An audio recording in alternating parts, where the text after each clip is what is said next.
Good afternoon, traders. This is Tony D from easyMarkets in the Sydney dealing room. We've had a very interesting trading night. You can see behind on the charts behind me there, there's some definite volatility. Into the close, we actually dropped from fresh rebound highs all the way back at 25,000. We dropped around 700 points into the Asian session. Now, this has coincided with the government deal to further spending, and they passed it in the Senate. It has to go back to the House and then through to the President Trump. But that extension with the increase in spending has prompted the U.S. bond market to go back to multi-week highs again at 2.85 on the 10-year. Now that's the yields going higher was the things that was causing some of the angst in the market before, and it's definitely seems to be triggering now selling in the stock market at these high levels. And the fact that the stocks aren't holding gains after such a big heavy sell-off is stark contrast to the rally that we had. If you look back in the daily, the market was pretty much steady, grinding higher, grinding higher. Now we're having some big two-day volatility, two-way volatility that is not good for traders, but very bad for market sentiment and fragility of the whole trading complex. So the downside is possible here.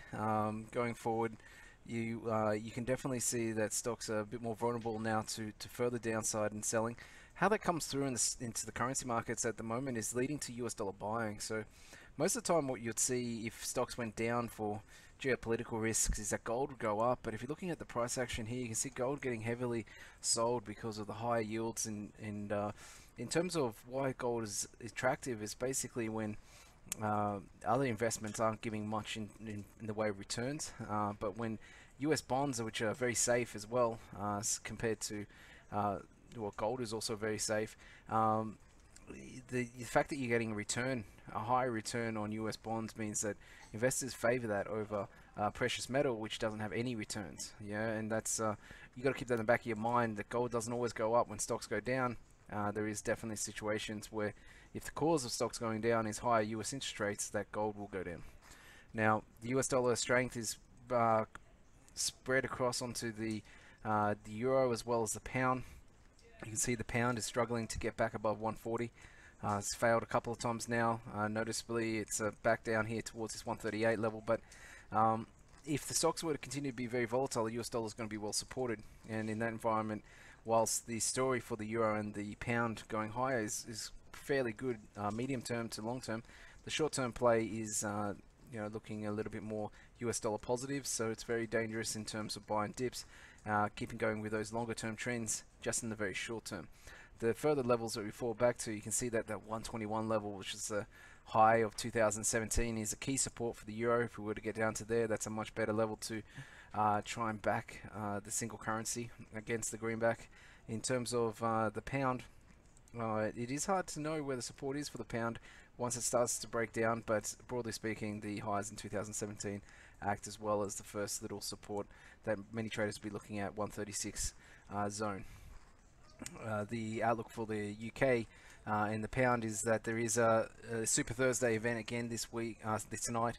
That is along with the Bank of England and the Bank of England voting and any sort of chances or talking there of them raising rates because inflation is remaining stubbornly high in the UK would open the door for pound strength.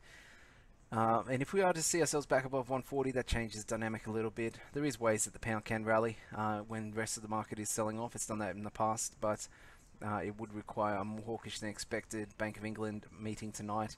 They do like to keep their cards close to the chest and probably like to have the pound a little lower than higher in this recovery stage as they go into Brexit negotiations. It does support the economy in a roundabout way. The Australian dollar has not been immune to the sell-off. Either has the Kiwi.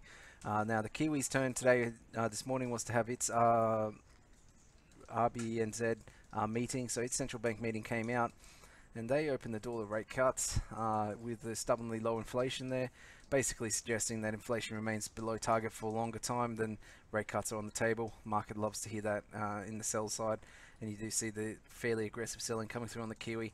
You can see there's not too much support here as well. I had a stellar rally all the way since the market was selling heavily last year on the back of the new Labor government. But the new sell-off that's coming into this market right now does have the room to move towards the 70 level in coming days, especially if the stock market was to remain quite weak. But we're looking at the Aussie dollar. Aussie dollar does have support at the 78 and huge support from back in the day at 77.50. You can see that multiple times that the market has bounced along this level, and so that will be coming into play potentially in the next 24 hours. All right, so a lot of moving parts, a lot of interesting things happening. And those of you who are in the crypto space are probably enjoying some nice gains here. The cryptos are all seeming to bounce back together. Definitely seems to have found a bit of support there at that 6,000 level a couple of days ago. Sentiment's improved a lot, and media reports have improved a lot. Price action is definitely positive for the first time in a long time, so you can be a little bit more relaxed in terms of the concerns that we've had in the last two or 3 weeks. Seems like the fair value or the correction could be in the process of ending, and that does open up the door for the resumption of the bull case. And we all know how fast Bitcoin can rally once it starts to move higher. So that's what we'll be watching in the next 48 hours. If we were to solidify ourselves above 8,000, that could definitely encourage much more buying action into the new week. But those who are interested in crypto trading, we have a special webinar on tonight in the description below on this YouTube link.